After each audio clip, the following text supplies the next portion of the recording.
Hey there, welcome to the show. Today I have a very special guest, my friend Janessa. Janessa Borges is a first-generation Latina therapist, business strategist, mindset coach, and speaker. She was born and raised in Miami and obtained her degree from the clinically intensive program at NYU. She has over 20 years of experience working with individuals and families. After over 14 years as a business owner and therapist, she began coaching and is focused on helping Latinas open, market, and scale their own successful multi-six-figure businesses with clarity, strategy, and confidence. She founded Latinas Empowering Latinas Membership, a community of Latina entrepreneurs that support one another and break glass ceilings. Her podcast and YouTube channel, Latinas Empowering Latinas, is dedicated to providing a platform for Latinas to share their voice and their stories to inspire other Latinas. I said that word so many times. Welcome, Janessa. Thank you so much for having me. And I have to say, I love the way you say Latinas. Like, so Did I say it okay? I made you say it a bunch of times, apparently. Well, I wanted to have you here, not only to share your incredible work, but to talk about how to balance our roles and expectations as women, and how to make time for what's important in this life, especially in this stage of life when hormones are shifting, our bodies are changing, and we're living in some very stressful times.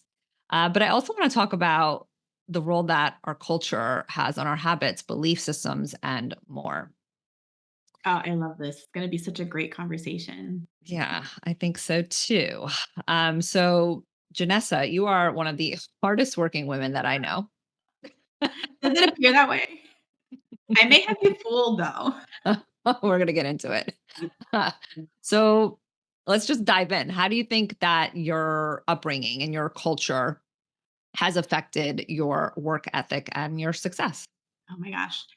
I had no idea until I became an entrepreneur. And actually, ironically, when I started my podcast, that I come from a long line of entrepreneurs on my dad's side. I had no idea. Wow. Uh, and I think it's I think we're kind of somehow fabricated. I don't think everybody's made to be an entrepreneur Mm-mm. at all, because you have to have I always tell people we're cut from a different cloth. I really believe that you have to have a certain amount of creativity and risk taking and adventure and being okay with not having consistency or structure. But it also comes with a lot of freedom and opportunity. And not everybody's willing to risk that way. So that's the first thing I think. Um, and I would say culturally, so the Cuban background, I mean, just from what I saw at least, I come from really, really hardworking people. What you hear and what you see are the same. So there's no like, oh, they said one thing, but they're doing another. Mhm. My It's just sad, but just like my uncle, my grandfather, everybody died. Like, they kept working until they died. So I Wow. don't know if that's good or bad, but that's what I saw and what I heard. Mhm. My dad is in his 60s, still working, has no plans to retire anytime soon. My grandfather, I think, worked till like he was 95, and it wasn't until he started having dementia that his job like had to say they called my mom and my aunt and said, "We're so sorry, we love him, but it's a danger to him and to our people." Like he was driving little golf carts in a Wow. park in Miami. Yeah. He wasn't driving anybody around, but he was driving around the park doing things. Yeah. But he used to tell Wow. my grandmother, "The day that I retire, I die." And within Mm. months, like, he declined. Yeah. Something else on that too, and the women part of this is it's almost worn like a badge of honor. Like, I worked until the day I gave birth. Do you know how some people take off a few days and stuff? Like, whoa, like my mom worked till she gave birth, my grandmother. So I literally went to work, got home, took a nap, thank God it was the summer, and then my water broke and I worked that day. But that's ingrained in us. So, the therapist in me is very aware how that's not healthy culture. Right. In fact, one of my things is life is short, live now, and you never know when something's going to happen. I said the American culture, and I'm American, I realize that when I say it. But in the American culture, we work so hard to be able to enjoy retirement. What about the people that never make it to retirement? Like, Mhm. you're killing yourself to be able to relax. Listen to the irony in that. Yeah. So I don't know if I answered your question, but it was a loaded one insofar as I think that's where it comes. So you had said you work, in the beginning, I work so hard. I do. And maybe it's I don't realize that I do, but there's a lot of things that I put into place about quality versus quantity. When you said, how do you balance and how do you find time for everything? It's prioritizing. Like, what are your priorities? What are your priorities? And then reestablishing those priorities. And I'm a huge fan of time blocking. Mhm. And I know what works for me. And I tell all my clients when I'm working with them, I can tell you what works for me, but I can't give you the solution for what works for you. You need to figure Yes. that out. So I know what makes me feel full and whole, but all of that's up to you. Success is defined differently to each person. There's not one right way to do anything, and I think that especially in our perimenopausal years, a lot of us self-reflect and think about what is success to me. And when I say you're a hard worker, I just know historically, I've known you now for years that you were a hard worker. My sister and Janessa went to school together. So in school, she was a hard worker. And you have your own practice. You do a lot. So it looks like that from the outside. And I would venture to say a lot of people think the same of me. And yes, but I also have really solid boundaries. So I was going to ask this later, but maybe we can talk about that right now because you just mentioned even time blocking. Um, like, what does that mean? What does that look like for you? Like, what's a typical schedule for you? Time blocking, for those that don't know, is looking at your calendar and purposely blocking out days and times in your calendar to do what you feel is most important. So most people just kind of scatter through, really aren't thinking about their days or their times, and they just get things done. So what it is about intentionally mapping out your week, kind of like a puzzle if you want to put. Mhm. So my puzzle, it took me a long time to get here. I used to work 6 days a week. I used to work full time out of school, and then after school, I used to go work at a nonprofit until about 9 o'clock at night because I was working on my hours, and I wanted to work on my hours because I knew I wanted my own business. Mhm. And then the second I finished those hours, I was like, here's my 2 weeks notice. And I'm putting up my shingle as soon as I pass my test. And then I went from my full-time to my practice, but it felt differently because it was on my terms. So I went from 6 days a week, 2 jobs. And I think I've always kind of had my dad, my dad kind of raises my brother too has more than one job all the time. Um, True definition of an entrepreneur. Oh, yes, and he got and he it's so interesting because yes, and we're always thinking of something. Mhm. So I have my practice and I have my coaching, and then I kind of like branched off. I don't think we talked about this. You mentioned Latinas a lot of time, but that's essentially a third business. Yeah. Yeah. So I guess I own 3 businesses at this point. We're in 3 businesses. It's crazy, but I love it, and I wouldn't have it any other way. So 6 days, now I work Tuesday, Wednesday, Thursday. That's it. So Amazing. every week I have 4-day weekends. And before people think, you're jealous, how do you do that? Yeah, right. The days, and you said it before we started recording, the days that I'm working, I am working.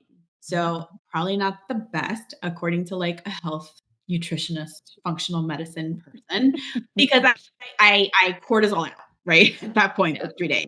I try really hard. Like there's a number I won't go past. There's certain things that I won't go past. Those days are like leftovers or picking up or somebody's picking, like something has to give. And that's Yeah. the priority piece. But then Friday, Saturday, Sunday, Monday, I have family time.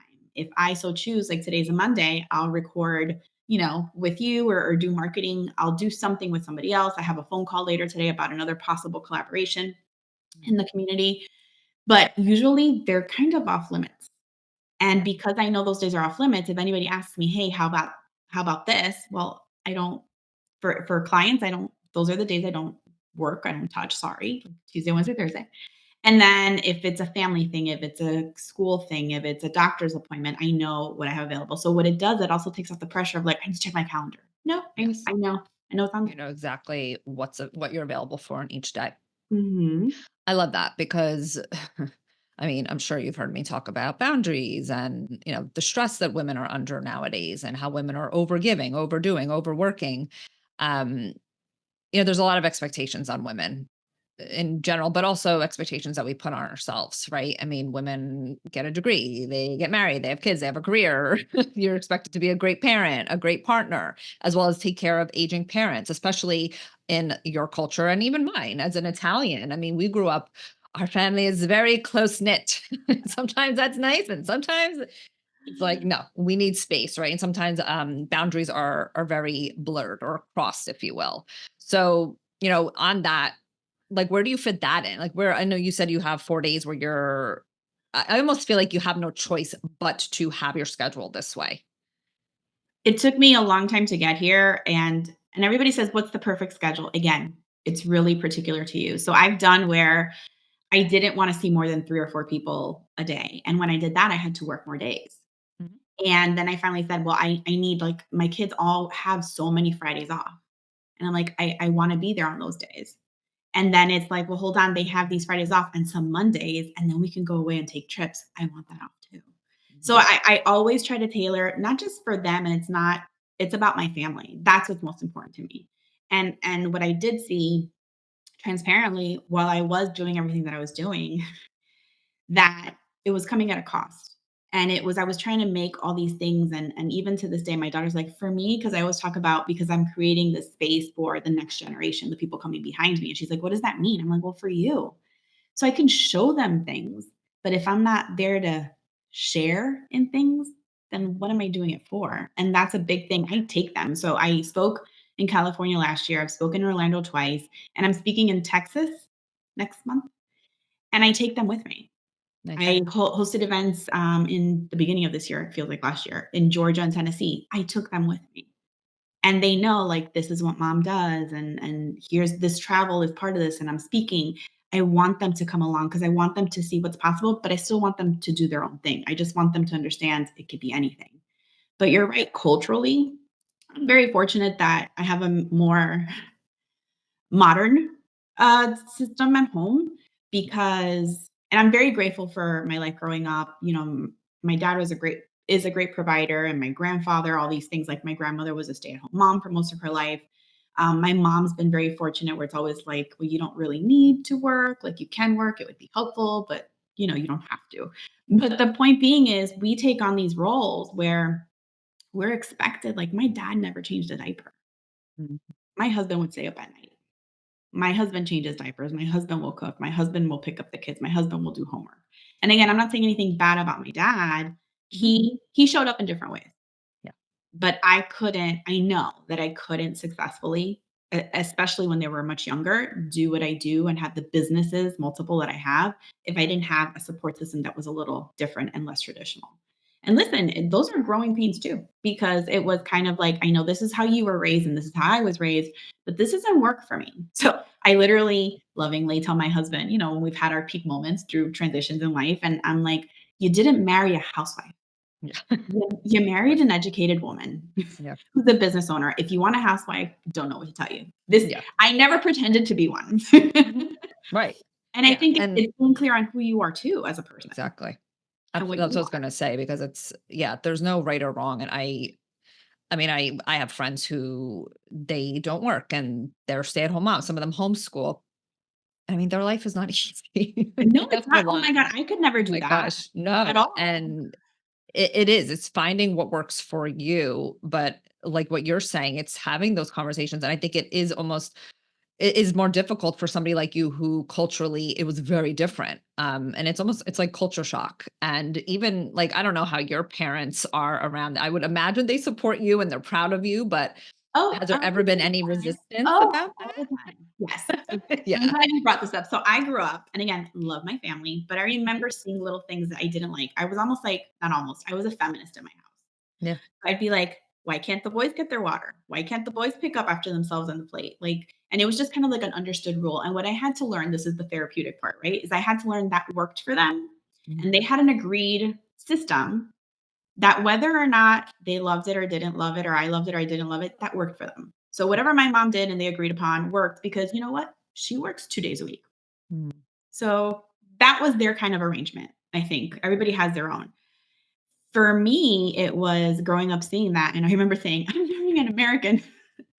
I'm not taking care of my house by myself." So my husband was very well aware of that. I think we met in the middle, right? We definitely don't run like an American super modern house, but definitely not traditional. Yeah. And it was having those conversations. And let me tell you, when my parents come over, or my parents found out my husband was changing diapers, or he was cooking, or they see him with a mop, they're like, "You're a bad wife. You're gonna Oh my lose your gosh. husband." Oh, no, yes, you're gonna lose your Oof. husband. What kind of mother are you? Oh my gosh. Oh, That's yes. hard. So, this was deep and hard, Claudia. This wasn't anything, but again, I knew, and this goes to the part where you have to understand, and I really gift my clinical training on this. I know that I love coaching so much that sometimes I minimize how much of an impact my training has, Yeah. to understand that is not what they're used to. Mhm. That's what they fear. Those are their belief systems, and I have my own. And Yes. then it's having the confidence to say, "Well, that's how you did it. This is how I'm doing it. Your way's not wrong and my way's not wrong. Mhm. But you have to respect my way." Mhm. And Yeah. that's hard for people. The mom guilt It's people talk very about all the time. Like, even I know you're always with your dog, right? Like, if you leave your dog behind, you feel bad. It's the yeah. same thing, right? So, like, I'm working and I'm building this empire. I wanna build this empire, but, I missed homework today. I missed Yeah. this today, and those little moments, and if somebody catches you at the right wrong time, and they say something, then that's hard. So I'm not saying it's easy, because there were Mhm. moments where I was doing a lot, and here come my parents, and you're working too much, your husband's picking them up and you're late working, and that's not good. That's not good for your marriage or as a mom, but it was what I needed to do for me and my career and my business. Yeah. It's it is challenging though, and I know what you're saying, and I have definitely been self-reflecting on that myself. Just and I don't have kids, obviously, but um, me Being a fur being a mom, firm mom is, and he is pretty it high is. maintenance. So yes, and he's Yes, probably he like, "What do you is. mean? He puts What do you red mean I'm light not a kid?" surgery. I He's mean, yeah. listening to me right now. Yeah. I mean, my gosh, he's had a lot. We've had a lot of issues with him, and but even just being an entrepreneur, and my situation is not really traditional. I'm not married. I've had my partner for 15 something years, but and we both work. We both work hard, and we often find it to be a challenge to even connect. And my being an entrepreneur, being ambitious, it's definitely affected the relationship in some ways. And that's what we've both been self-reflecting a lot on just how we've put like our work at the forefront. So, I mean, I could see how culturally, like maybe they like family was such a priority, when it comes to my family and obviously your family. And yes, work is important, but it's like family should be at the top kind of a thing. So I can see where they're coming from and when they make those type of comments, but that doesn't mean that doesn't sting. Because, And I think a lot of uh, them are fear-based. I think yeah.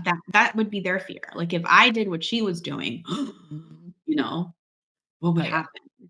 But again, it's knowing that what you want. I think always in everything, not just in business, but in life, knowing what is important to you and what you really want and what makes you feel whole and good. Once you have that, then people can say whatever they want to say. If you're Yeah. grounded in what is meaningful to you, you figure it out. Yeah, absolutely. And it's not easy to um, ignore or not let outside voices influence you. That was definitely something even with my mom. And yeah, my mom always worked. She was a very safe job, like 9 to 5. I mean, when I was younger, she stayed at home. But then as my sister and I got older, she started working. And I remember telling her, like, "Oh, I'm starting my own business. I'm gonna be a health coach." She was like, "What?" Like, Mhm. what the hell is that? And, how are you going to make money? It was all fear, like just projected onto me. And we could actually talk a little bit about like even the money piece, because I know that's something that you're Mhm. really interested in. And we have entrepreneurs who listen.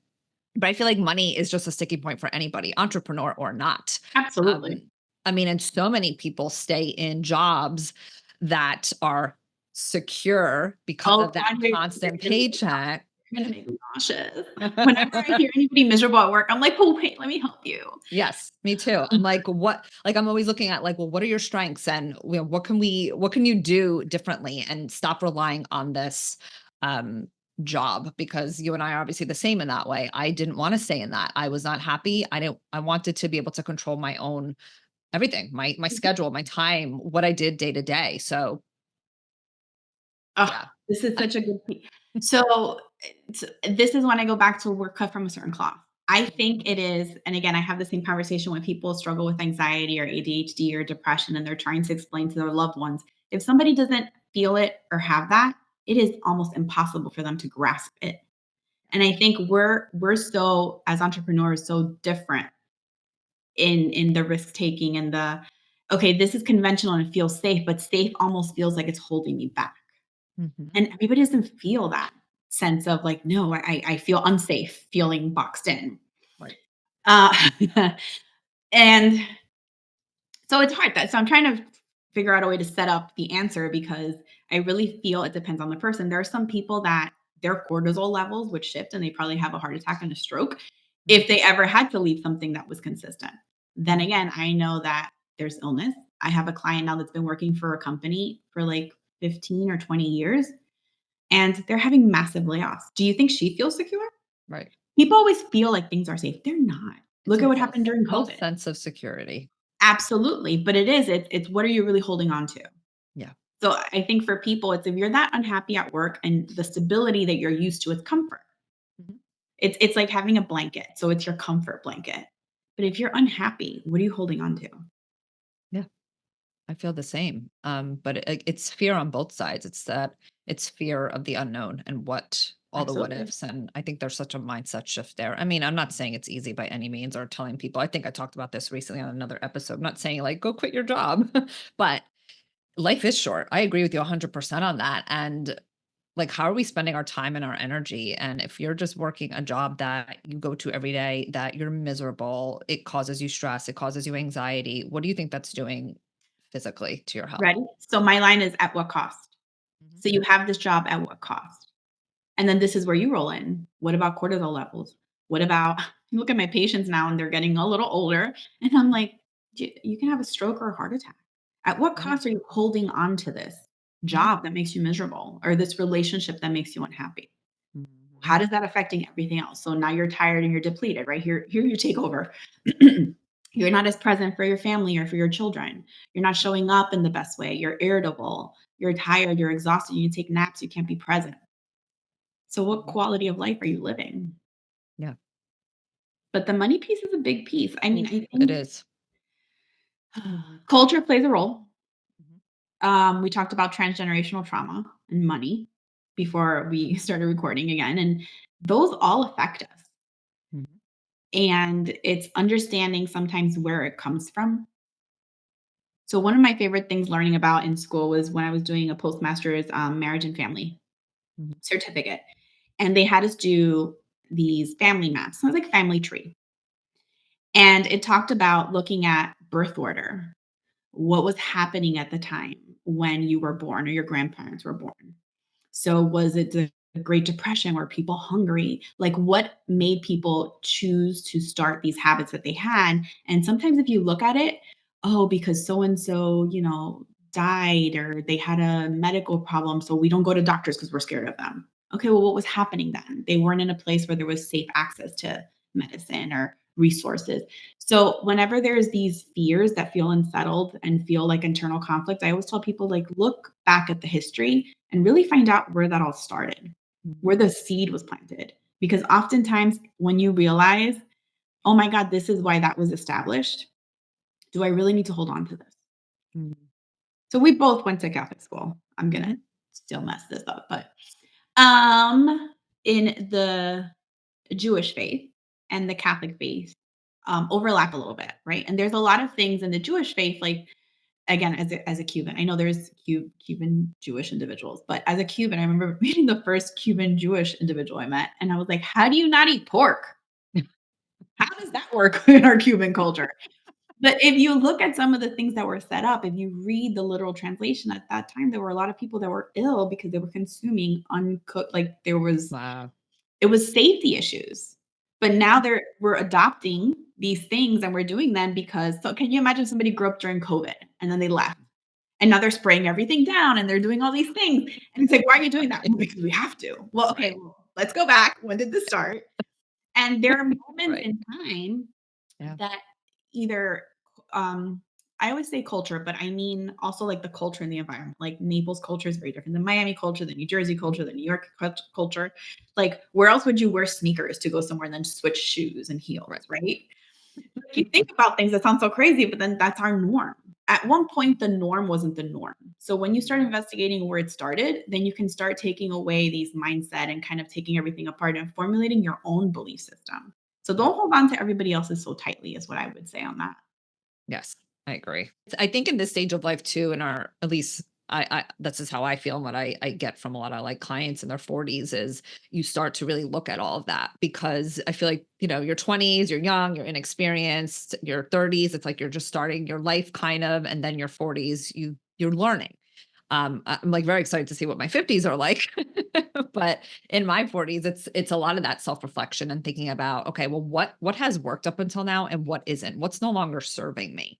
And I know for me, that hustling, that working like an animal around the clock, not working anymore. My body just won't. My body's like, no, like you're good after a few hours. I used to work late at night and I was able to physically, I felt like, but now I can't do that. And even looking at, yes, like the money mindset, like where's that coming from? Or, being afraid to shift things in business. It's like, well, where's that coming from? So it is all very interesting. And even to look at like, is it other people's stories, other people's fears that you're, they're projecting And them onto you.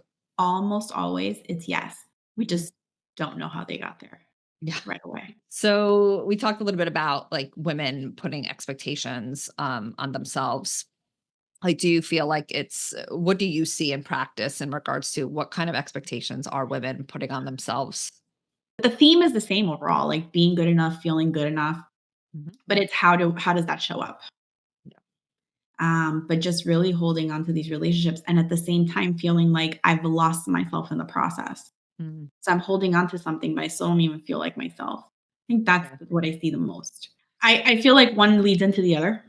Yeah. So I feel it's a lot of stress and anxiety, whether it affects the relationship or coming from the relationship and how to handle that.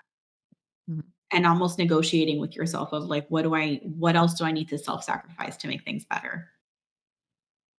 And feeling like it's their fault, like this guilt of what did I do wrong or what can I do better to fix myself? And that takes a toll on emotion, on it takes a lot of toll emotionally and psychologically. Huge. Yeah. So, what do you recommend your clients do when they're struggling so much with all of this? Believe it or not, you'd be so proud. The first thing I say is, how are you doing with sleep? Mm. How are you taking care of yourself? When was the last time that you had your levels checked, your labs? And I always go back to traditional medicine, which I say I respect and I love and I appreciate and there's room for, but traditional medicine doesn't always look for the things that I'm interested in, which is your emotional health and your hormones and how that's all set awry. So at this point, most of my clients have aura rings because I'm always like, how's your sleep? Not how many hours you sleep, what's your sleep quality? And did what it measures your stress? How's the stress? Is there a correlation between if you had a drink on Sunday and how you're feeling on Monday? Like everything. But I tell people it's to pay attention, pay attention. And I always go back to get your labs done to Yeah. look for your adrenals, your cortisol, things that traditional medicine just doesn't look for. And that's why I find so much value in all the work that you do because people don't look at that. And you have to look at that. Your body's talking to you, literally. Yeah, I would venture to say that most women nowadays have cortisol dysregulation. Um, Absolutely. and of course, everyone blames the hormone changes that are happening in perimenopause. And of course, that's what we talk about here. That's my favorite topic. But so much of it is lifestyle, so much of it is stress, so much of it is not Absolutely. having boundaries and doing work that you're not passionate about. I really believe that finding work that we love is important. And if you really cannot leave a job or find something that you're passionate about, then what can you find outside of work that brings you joy? That whether Absolutely. it's a hobby or something. I don't know. Again, like I feel like my priorities have shifted in this stage of life. Have yours?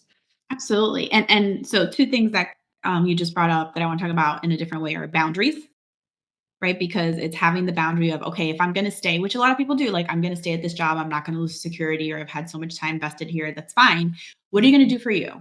How are you going to create that boundary? So, whether it's like not checking your emails when you're not at work, or not having that app on your phone to check it, putting do not disturb on that, having two separate phones, one for work and one from home, taking your lunch break, taking a break, taking the time off that you have. Some people just accrue them. No, take them. Yeah. When you're out of work and really focus on the quality and really take time to pour back into yourself. I always tell people, I'm like, what did you used to like to do when you were younger? And they're like, what? I'm like, just Mm. roll with me. Mhm. I still have to dance. Okay. When was the last time you danced? I don't know. Or swim or go on a hike or go on a vacation. Go back to the person who wasn't scared and knew how to take care of you and tap into that person to see what is it that you're not doing for yourself that you should be doing. So when I always talk to my women about let's check your hormones, I'm like, respectfully, this has nothing to do with your age. I ask the men I work with the same thing. When was the last time you checked your hormones? And I feel like by the time we get to the stage of looking at perimenopause or menopause, we've already done so much damage in our teens and 20s and 30s. Yeah. That's the labs I'm also talking about. I'm like, this is not even about age. This is like how we just regulated your system for Yeah. decades. Yeah. Yes, I say that to women too because a lot of them will say things like, "Oh, it feels like it happened overnight." I'm like, "Nope. No. This is years in the making." Yes, your age matters somewhat, of course, because at some point our hormones do start to change and decline, but how much of what you've been doing up until now has exacerbated some of your symptoms, and not paying attention to things that you mentioned, like sleep. That's like one of the biggest things, and so many women struggle with sleep, but they also haven't prioritized it up until now. Having worked with you personally. Uh, the culture piece for me too, when it comes to some of the changes you're talking about, is like I never sat down for a meal that didn't have rice, a Hmm. protein, and beans. So when we were working together, I was like, well, how, what, where? So it's like no veggie, all carbs, a little bit of protein, or even breakfast. Breakfast, traditional breakfast is Cuban bread with butter and like café con leche. Hmm. So how do you teach somebody? And I remember there were some things you're like, "How about this?" I'm like, "What is that?" Or the first time you said ghee, I was like, "Oh, that just sounds gross." And I was like, "Oh, it's just purified butter. I can do that." So it's finding the places and being Yeah. open to exploring. And then there were some things I was like, "Claudia, it's not happening. Just move Yeah. on to the next thing." But it's so hard because and a lot of it too, I think it is financial. Yeah. So much of it is financial, and I didn't realize that again until we started working together. There were times where I didn't realize it, but my mom was making yellow rice with veggies and salchichas, which are like Vienna sausages, Mhm. or a can of Spam, and I thought it was Yep. delicious. She would slice it and cook it on the thing, and I was like, "Oh, we had Spam." And I remember I got married, I'm like told my husband, I'm like, "Ooh, I'll make a Spam for dinner." He's like, "No, you will not." We used What's to eat wrong spam with too. it? And I My was mom like, used to buy that too. "Oh, it's potted meat." Like, okay, not ideal or healthy. But Yeah. it was what you did to survive. And nobody ever said we didn't have because we did have. Yeah. They were resourceful, but Mhm. again, we're trained. So my dish was yellow rice, few tiny cut up vegetables, and like Vienna sausages. Yeah. So how do you unlearn that at this stage? Yeah, it's hard. I mean, Oh, I'm no the magic first trick. to say it, and I respect everybody, what they how they were brought up and what they enjoy. I never wanna take people's joy away from them, right? If there's, like, certain foods that you really like, but I always bring in the education piece with clients, like, "Well, this is what's happening," and that's why I like to test and look at data, because I could say as much as I want, but unless somebody actually sees it in front of them, like, what their body is doing, how it's functioning underneath the surface, so to speak, they're not typically going to have the incentive to make those changes. So in this stage of life, because just talking about rice and beans, obviously I like those things too, but as we're losing our hormones, we do become more prone to blood sugar imbalance and potentially insulin resistance, which of course is inflammation and could lead to diabetes. So it's that shift that we have to make. It's like, okay, well, can I still enjoy some of the foods I like, but can I make some tweaks to it? Maybe I'm having a little bit less rice, a little more protein, a little more veggie. So I grew up on pasta. I know. That's all I I remember ate. going to your house. Pasta, pasta and cheese, and of course there was some meats and things, but I mean, my mom to this day still makes pasta on Sundays, but we've helped her tweak it where it's like, well, mom, you got to add some protein to it and maybe swap to gluten free. And oh my gosh, when we first told her to go to use gluten free pasta, she thought we were insane. Me and my sister, she was just like, this tastes like cardboard. But then she found her own over time. She started like trying different ones and she's like, oh, this is Good. delicious. I'm like, great, mom. But when it comes to like the older generation, I don't try to change what they want. If they come to me for help, of course I'm gonna share, but um, sometimes you just have to accept people for who they are and But where I they think are. it's well, even with me, it's the in-between generation, right? So that's I'm hardwired by that, but I was also open to I wanna feel better. Like this Yeah. brain fog, it stinks. I wanna have energy for my kids. And it's figuring out like, okay, so maybe I can't adopt this, but I can tweak this other thing. Yeah, And exactly. So while we're on that topic, what are some things, you as a busy, successful, and ambitious woman, what do you like? How do you prioritize your mental and physical health? Like, what are non negotiables for you? my 4-day weekends, Mhm. family time. Um, family time is huge, huge for me. If my kids very rarely do I miss any like field trip or school event, I'm there, I'm signed up, I'm present. Um, sharing my little family with my bigger family in Miami. So always trying to make sure that we're present for birthdays and those are so important to me. To me, family is so important. So yes, you can have boundaries, Mhm. but I know you were saying about boundaries and family and alluding to enmeshment slightly, but I feel like there's a part of us that is grounded in that in a healthy way, right? Within terms, within that is so important, and I really as you said it before, I love the work that I do.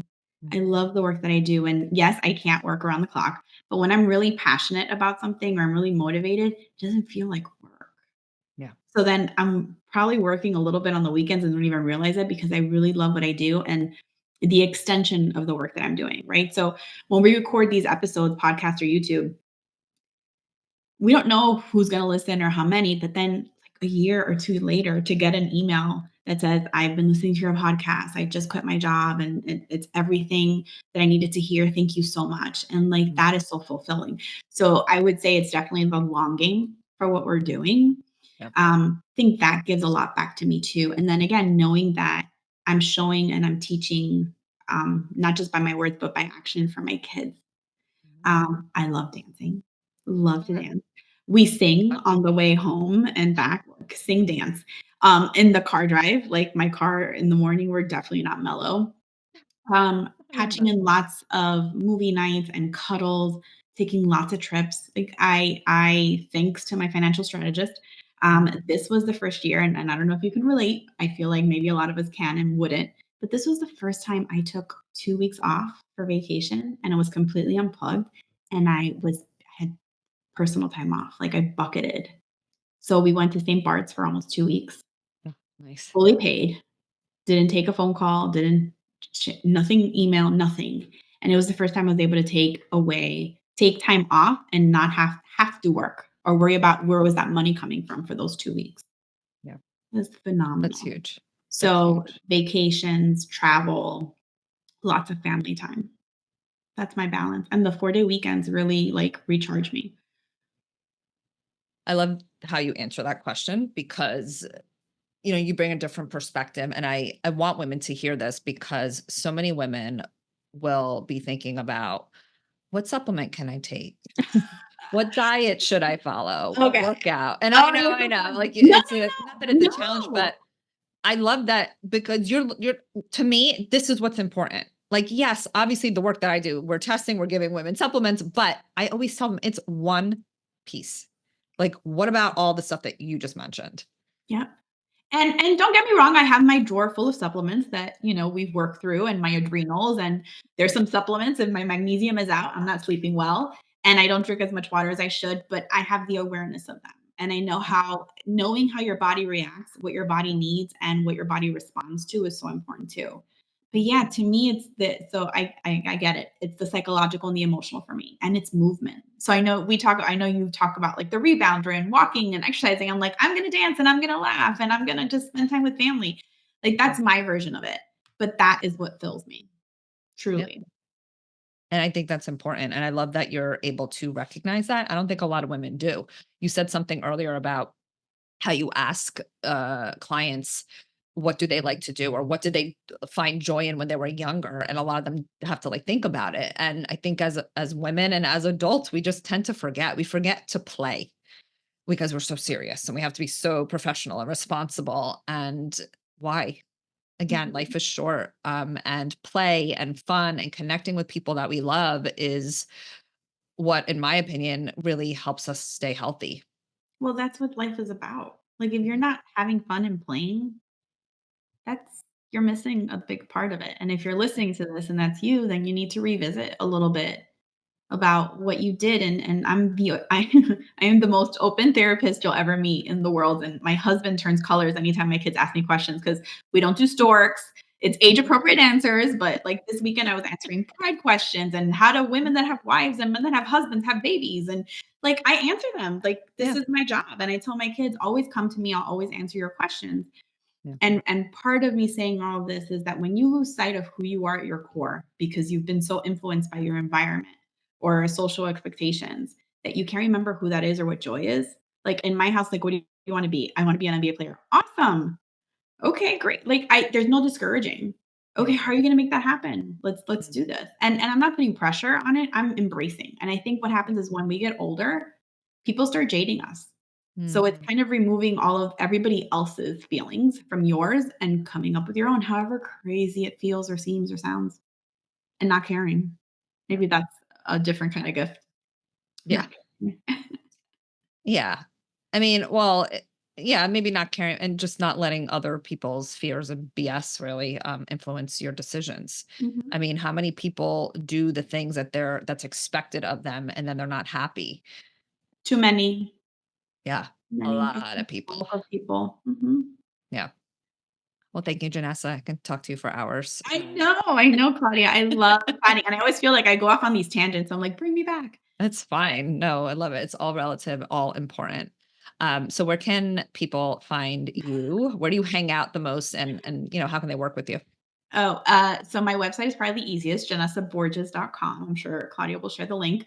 Mhm. And really, I'm putting all my energy into my community, Latinas empowering Latinas, really giving back to my community. It was a way for me to be able to give back in a way that I know that is more accessible and really not only helps them, but fills my heart. And I think that's the bulk of it. And I'll be speaking around. So I'll be around. Great. YouTube, podcast, you know. Awesome. Yes, I will put all the links in the show notes. Thank you so much again for being here, Janessa, and we will see you next week. Yes. Thank you so much. Bye, Claudia. Bye. Hey, before you go, if you're struggling to navigate the overwhelming world of hormone replacement therapy, feel dismissed by doctors, and can't afford to spend thousands to get help, check out my brand new course, Perimenopause HRT Roadmap. This easy to understand self-guided course is designed to give you clarity, confidence, and knowledge to decide if HRT is right for you. No fancy health jargon that'll leave you confused, no black and white thinking that leaves you feeling alone and without options. With Perimenopause HRT Roadmap, you'll have a much better understanding of HRT, gain confidence to advocate for yourself, and feel your best in perimenopause and beyond. Get all the details in the show notes. The information provided is for educational and informational purposes only. I am not, nor do I act as a doctor or any other medical professional. I am not providing healthcare, medical services, or attempting to diagnose, treat, prevent, or cure any physical, mental, or emotional disease or condition. The information shared is not intended to be a substitute for the professional medical advice provided by your own medical or mental health provider.